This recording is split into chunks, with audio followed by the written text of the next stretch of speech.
Bismillahirrahmanirrahim. Assalamualaikum warahmatullahi wabarakatuh. Innal hamdalillah nahmaduhu wa nasta'inuhu wa nastaghfiruh wa na'udzu billahi min shururi anfusina wa min sayyiati a'malina. May yahdihillahu fala mudilla lahu wa may yudlil fala hadiya lahu. Ashhadu an la ilaha illallah wahdahu la syarika lahu wa ashhadu anna Muhammadan abduhu wa rasuluh sallallahu alaihi wa ala alihi wa sahbihi wa man ittaba'a hudahu ila yaumiddin, amma ba'd. Ikhwani fiddin, saudaraku kaum muslimin yang semoga dimuliakan oleh Allah Subhanahu wa taala. Alhamdulillah, puji dan syukur kita panjatkan kepada Allah Subhanahu wa taala atas segala nikmat yang telah Allah Subhanahu wa taala anugerahkan kepada kita semua, sehingga di kesempatan kali ini kembali Allah pertemukan kita dalam kajian membahas kitab Syarah Nawaqidul Islam yang disusun oleh Fadilatul Syekh Profesor Dr. Abdul Razak bin Abdul Muhsin Al-Badr hafizahumallahu ta'ala. Insyaallah di kesempatan kali ini kita akan mulai masuk membacakan matan dari Nawaqidul Islam karya Syekh Muhammad bin Abdul Wahhab, dan kita akan simak penjelasan dari Syekh Abdul Razak Al-Badr hafizahullahu ta'ala. Qala Al-Musannif rahimahullahu ta'ala, Bismillahirrahmanirrahim. Berkata penulis, semoga Allah Subhanahu wa ta'ala merahmati beliau, Bismillahirrahmanirrahim. Jadi Syekh Muhammad bin Abdul Wahhab itu memulai risalah Nawaqidul Islam ini dengan mengucapkan basmalah. Kemudian dijelaskan di sini oleh Syekh Abdul Razak hafizahullahu ta'ala, qauluhu Bismillahirrahmanirrahim bada'a hadhihi risalata bil basmalah ta'assiyan bi kitabillahi azza wa jal wa bi hadi nabiyina salawatullahu wa salamuhu alaihi fi murasalatihi wa mukatabatihi sallallahu alaihi wasallam. Di sini Syekh Muhammad bin Wahhab memulai dengan Bismillahirrahmanirrahim. Beliau memulai risalahnya ini dengan basmalah karena mengikuti kitabullah. Karena di dalam Al-Quran, surat-surat di dalam Al-Quran ini dimulai dengan basmalah, kecuali surat At-Taubah. Surat At-Taubah dia tidak dimulai dengan basmalah. Para ulama menyebutkan kenapa surat At-Taubah tidak dimulai dengan basmalah. Ada dua sebab. Yang pertama, surat At-Taubah ini masih menjadi kelanjutan dari surat sebelumnya, kelanjutan dari surat sebelumnya, yaitu surat Al-Anfal, surat Al-Anfal. Sehingga tidak dijedahi dengan basmalah. Kemudian sebab yang kedua disebutkan oleh para ulama, kenapa surat At-Taubah ini tidak dimulai dengan basmalah? Karena di dalam di awal surat At-Taubah ini disebutkan pernyataan perang. Bara'atun minallahi wa rasulihi ila alladziina ahadtum minal musyrikin. Pernyataan berlepas diri dari Allah Subhanahu wa taala, Ini merupakan pernyataan berlepas diri dari Allah Subhanahu wa taala dan rasulnya terhadap orang-orang yang terikat perjanjian sebelumnya dari kalangan kaum musyrikin. Ini pernyataan perang.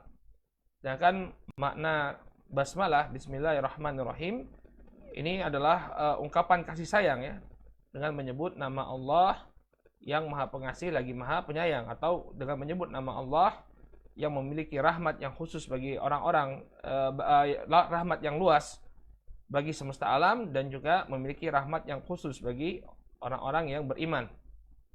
Jadi Ar-Rahman artinya Dzur Rahmah Al-Wasi'ah, adapun Ar-Rahim maknanya adalah Dzur Rahmah Al-Wasilah.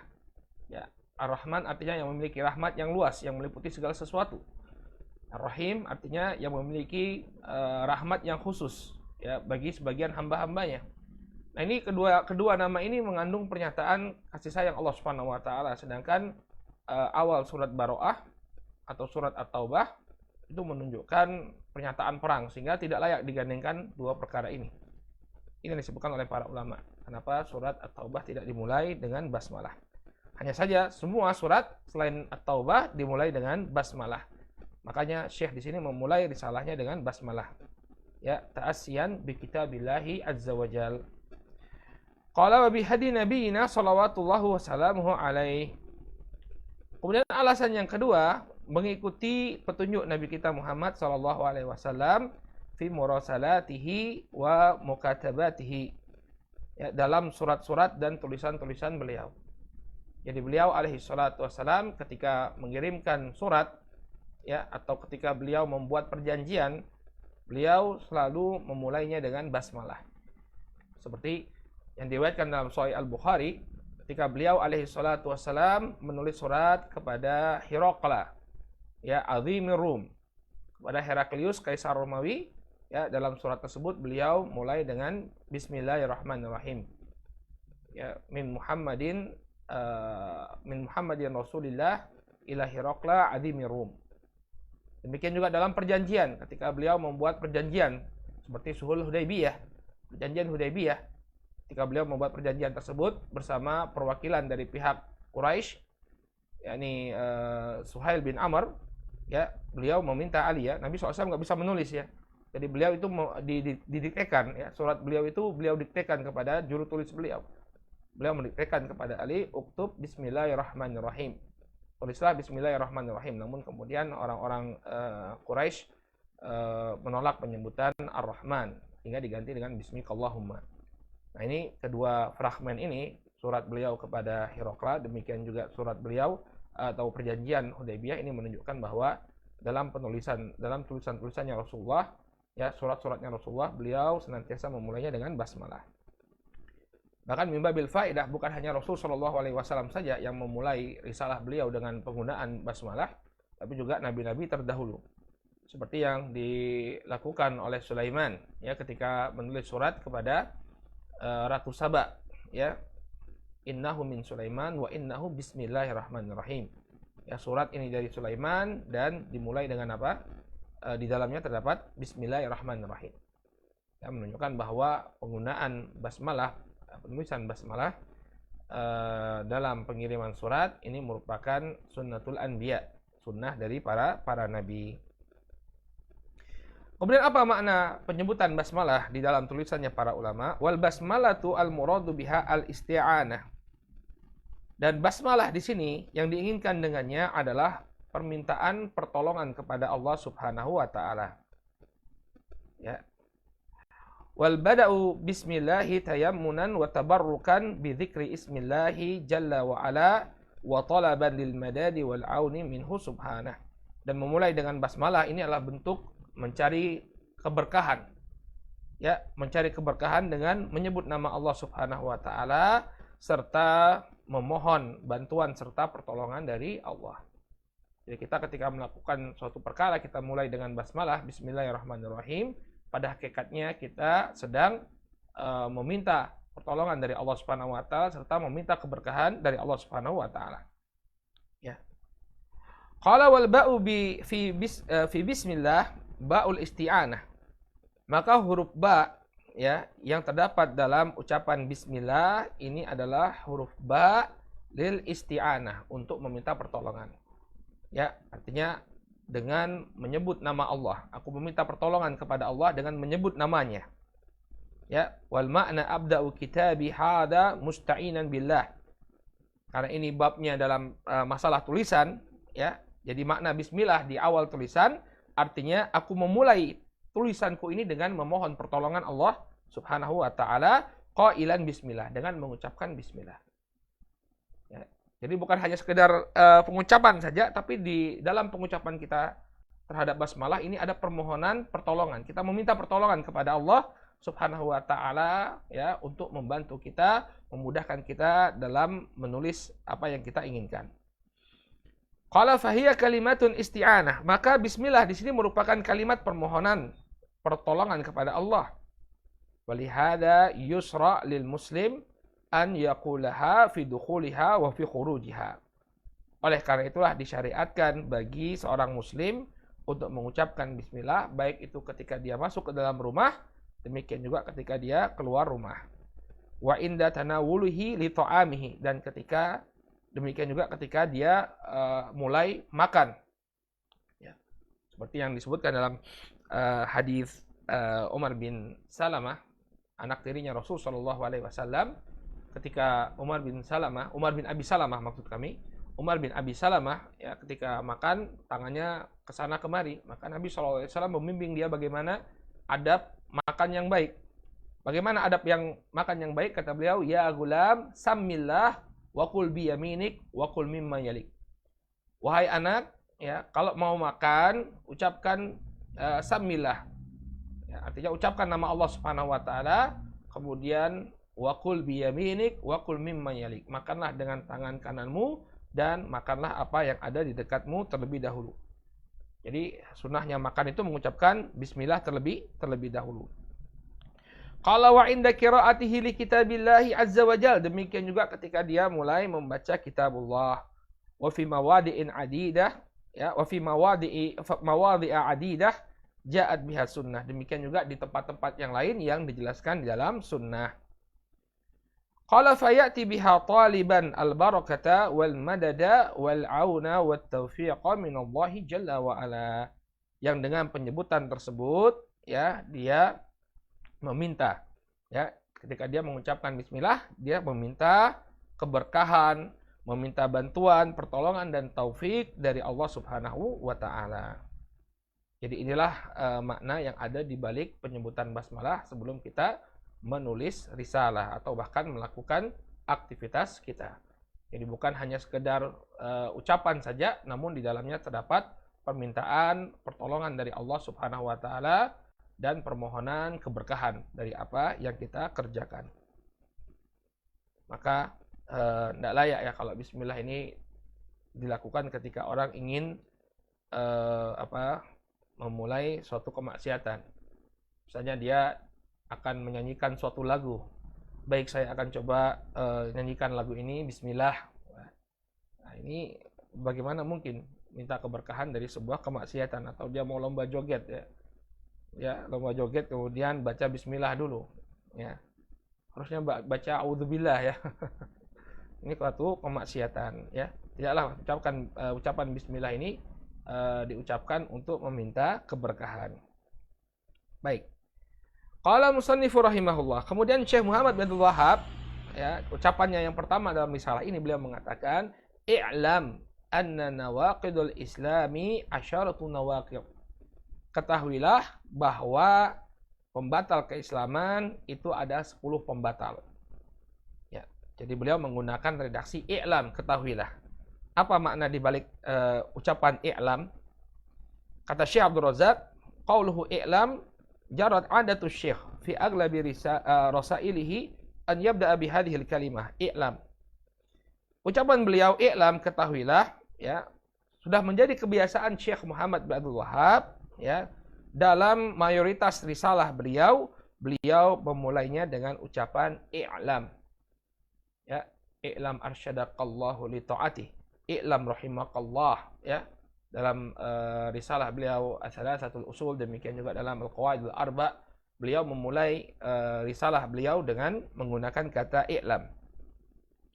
Apa makna kata i'lam? Hiya kalimatun yu'ta biha baina yaday al-umur al-'azimah al-kabirah al-muhimmah allati yahtaju ilaiha kullu muslim.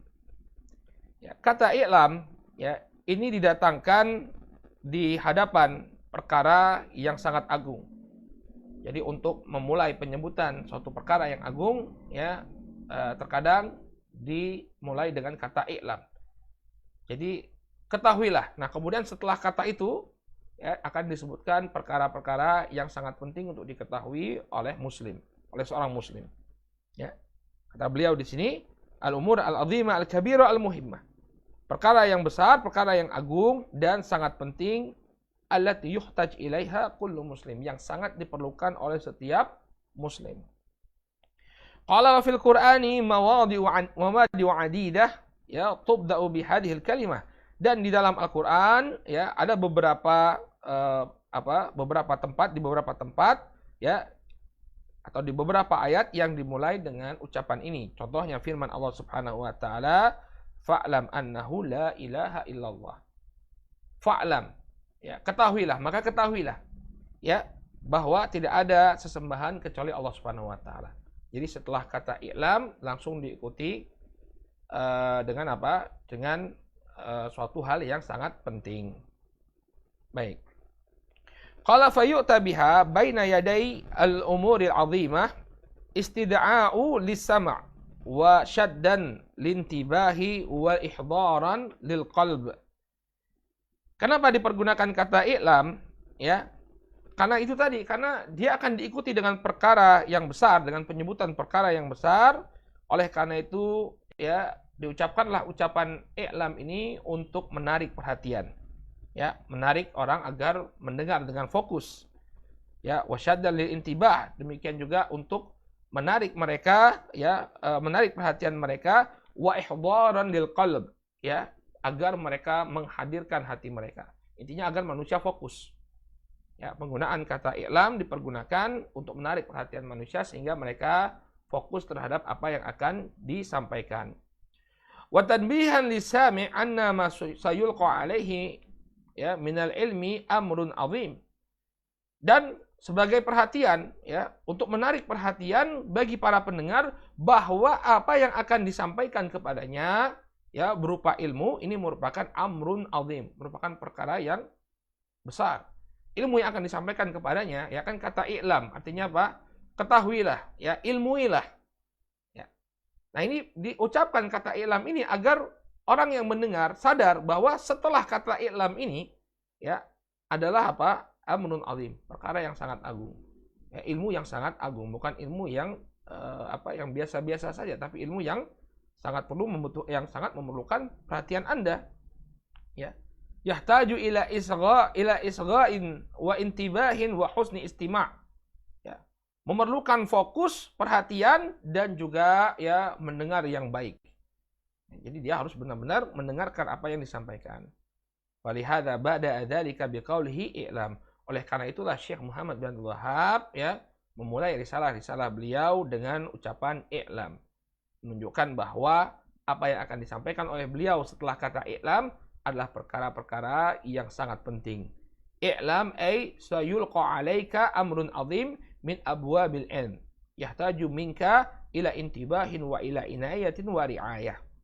Maksudnya ketahuilah, ya, akan segera disampaikan kepadamu perkara yang agung, termasuk dari bab-bab ilmu yang sangat engkau perlukan.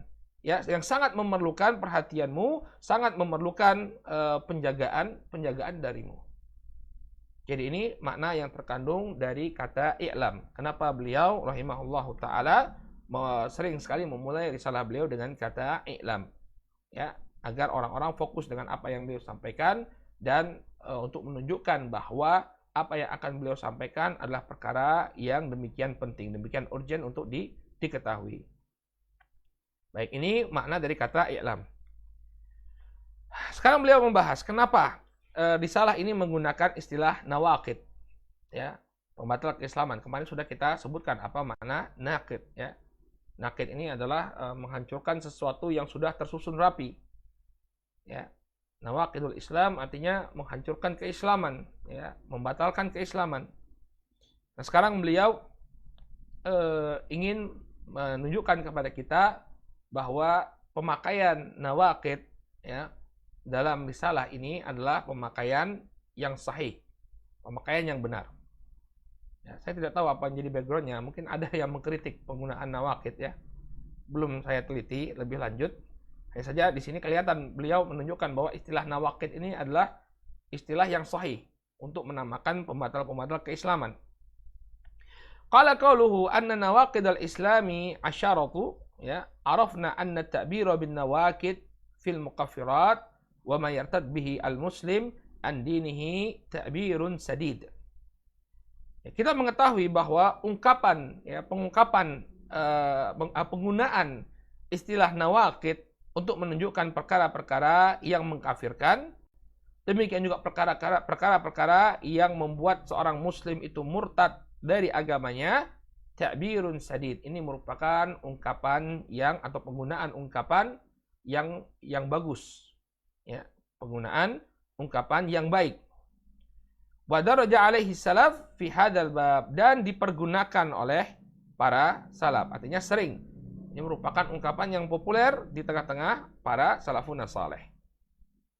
Kemudian wa hunaka atharun an Umar bin Khattab radhiyallahu anhu annahu qala tunqadu ural islami urwatan urwah idza nasya'a fil islami man lam ya'rifil jahiliyah. Ya. Ada sebuah athar dari Amirul Mukminin Umar bin Khattab radhiyallahu anhu di mana beliau menggunakan lafaz an-naqd, ya. Tunqadu ural islami urwatan urwah. Ya.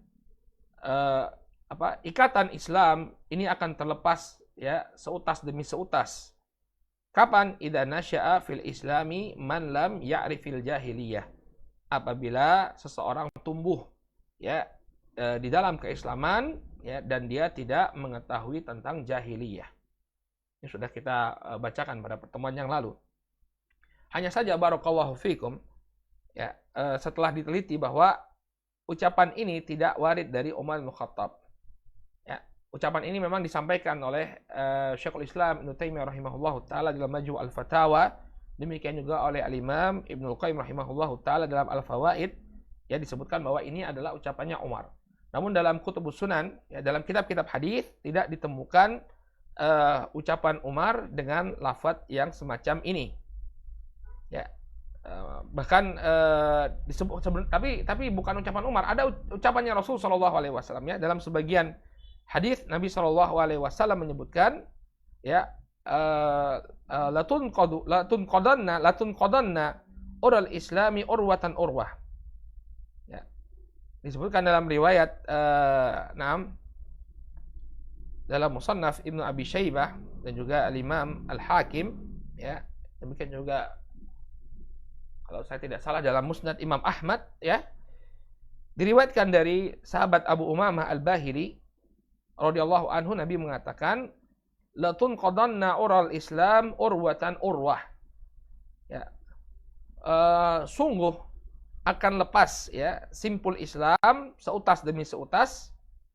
Fa kullama intaqadat urwatun tashabbatsan nasu billati taliha.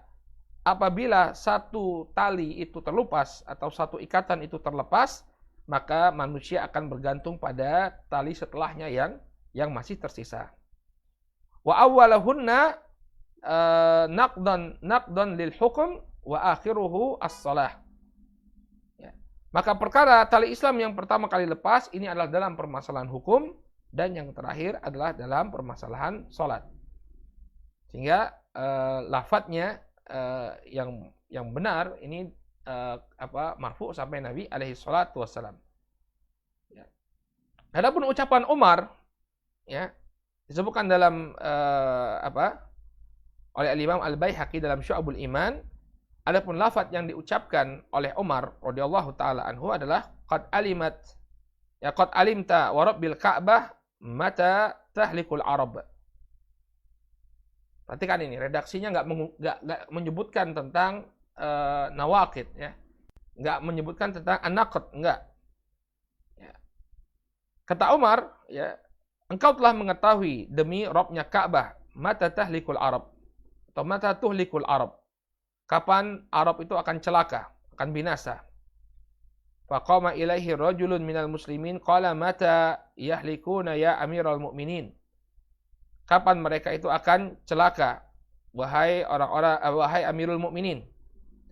Kemudian Umar bin Khattab radhiyallahu anhu mengatakan hina yasusu, ya, amrohum man lam yu'alijul jahiliyah wa lam yashabi ar-rasul sallallahu alaihi wasallam. Jadi ketika mereka, ya, perkara mereka diurus oleh orang-orang yang tidak pernah mengobati jahiliyah dan tidak pernah bertemu dengan Rasul sallallahu alaihi wasallam. Nah, jadi ini sepertinya adalah ada hadis, kemudian ada ucapannya Umar radhiyallahu anhu, kemudian disatukan, ya, diambil maknanya dari dua hadis ini, kemudian disatukan menjadi satu lafaz, ya, tunqadu ur islami urwatan urwah idza nasya'a fil islami man lam ya'rifil jahiliyah. Wallahu taala a'lam. Hanya saja kalau ingin mencari asar yang menggunakan lafaz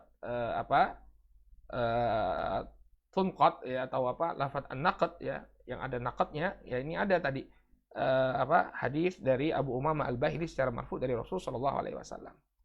Adapun statement Umar tadi, tunqadul ural Islam urwatan urwah idza nasya'a fil islami man lam ya'rif al-jahiliyah, maka ini dinukilkan oleh Ibnu Taimiyah dan juga Imam Ibnu Qayyim, hanya saja dalam Kutubus Sunnah tidak seperti itu lafadznya.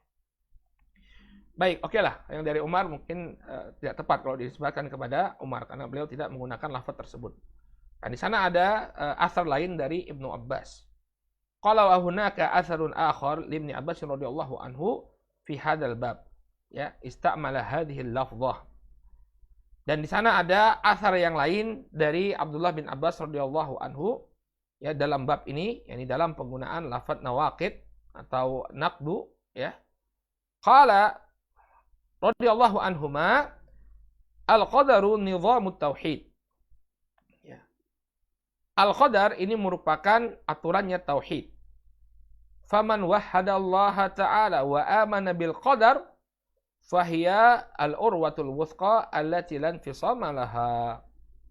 Maka barang siapa yang beriman, barang siapa yang mentauhidkan Allah Subhanahu wa taala, kemudian dia beriman kepada qadar, ya, maka itu adalah tali yang sangat kuat yang tidak akan terlepas baginya.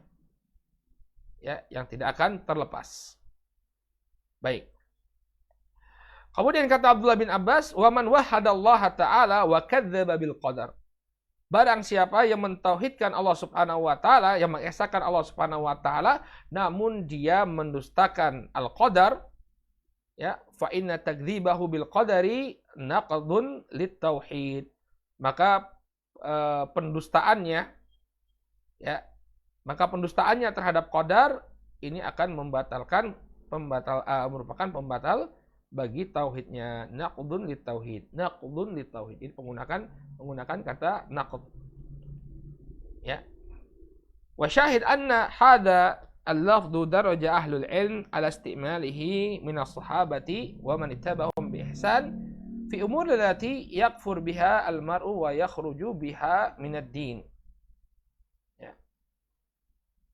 Nah, syahid dari sini bahwa penggunaan lafaz an-naqd yang jamaknya nawaqid, ya, ini merupakan istilah yang sering dipakai oleh para sahabat dan orang-orang yang mengikuti mereka dengan baik dalam perkara-perkara yang mengkafirkan seseorang, ya, yang membuat seseorang itu menjadi kufur dan mengeluarkannya dan membuat dia keluar dari agama. Nah, ini beliau ingin menunjukkan bahwa Syekh Muhammad bin Abdul Wahhab ketika menggunakan lafaz nawaqidul Islam, ini ada salafnya. Ya, ada salafnya.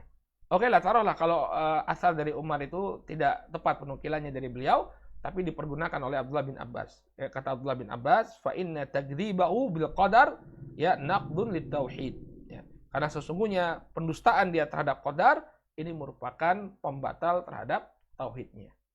Ya, sehingga istilah naqd, ya, yang jamaknya nawaqid, ini adalah istilah yang dipakai oleh para salaf. Nah, kemudian sisi lain yang menunjukkan benarnya penggunaan istilah naqd, ya, untuk menyatakan pembatal sesuatu, ya, atau untuk menunjukkan bahwa digunakan untuk menunjukkan pembatal keislaman, ya, kata beliau, wa huna aidan wajhu musyabahatin baina itlaqin nawaqid ala hadhihi al-umur wan nawaqid ala mufsidatil wudu. Demikian juga dari sisi yang lain terdapat penyerupaan antara penggunaan istilah nawaqid, ya, pembatal keislaman, dengan pembatal wudu, perkara-perkara yang merusak wudu. Jadi dari sisi kias, ya, dari sisi analogi, istilah nawaqid ini juga tepat. Ya, kenapa? Para ulama menggunakannya untuk pembatal wudu, nawaqidul wudu. Ya. Nah, wudu ini juga batalnya wudu, pembatal wudu disebut nawaqid. Maka pembatal keislaman juga bisa kita pergunakan sebagai dengan ungkapan nawaqidul Islam. Ya. Jadi ketika para ulama, ya, tidak ada yang mengingkari para ulama ketika menggunakan istilah nawaqidul wudu atau nawaqidul taharah. Pembatal wudu atau pembatal taharah. Nggak ada yang mengingkari. Ya. Maka demikian juga dengan penggunaan istilah nawaqidul Islam, pembatal keislaman. Kenapa? Karena keislaman dan wudhu ya ini bisa dianalogikan. Suatu hal yang bisa dianalogikan. Ya.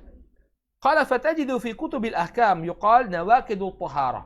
Anda bisa dapati dalam kitab-kitab yang berbicara tentang fikih, ya, kitab-kitab fikih, kitab-kitab yang berbicara tentang ahkam dipergunakan istilah nawaqidut taharah, pembatal taharah.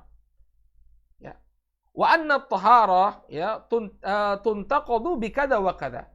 Bahwa taharah itu bisa batal karena perkara demikian dan demikian, ya. Seperti keluarnya sesuatu dari dua jalan, ya, dari kubul atau dari dubur, ya, atau makan daging unta menurut pendapat sebagian para ulama, ya. Ini pembatal wudhu disebutkan. Nah, apa kaitannya dengan pembatal keislaman? Oh, ini kan permasalahan wudhu. Ya, apa kaitannya dengan pembatal keislaman?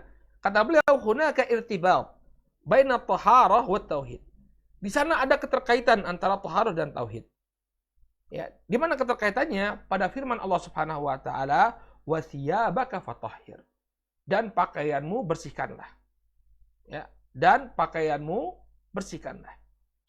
Qala wa ahlul ilmi fi ma'na al-ayah qalu ya tahhir thiyabaka ay bi tauhidillah wa ikhlasi din lahu wa qila minan najasat. Maka para ulama ketika menafsirkan ini, ya, mereka mengatakan makna wa thiyabaka fatahhir dan pakaianmu bersihkanlah, ya, maknanya adalah bi tauhidillah, dengan mentauhidkan Allah Subhanahu wa taala dan mengikhlaskan agama hanya untuk Allah. Wakila minan najasat, dan sebagian lagi mengatakan bahwa bersihkanlah pakaianmu dari najis.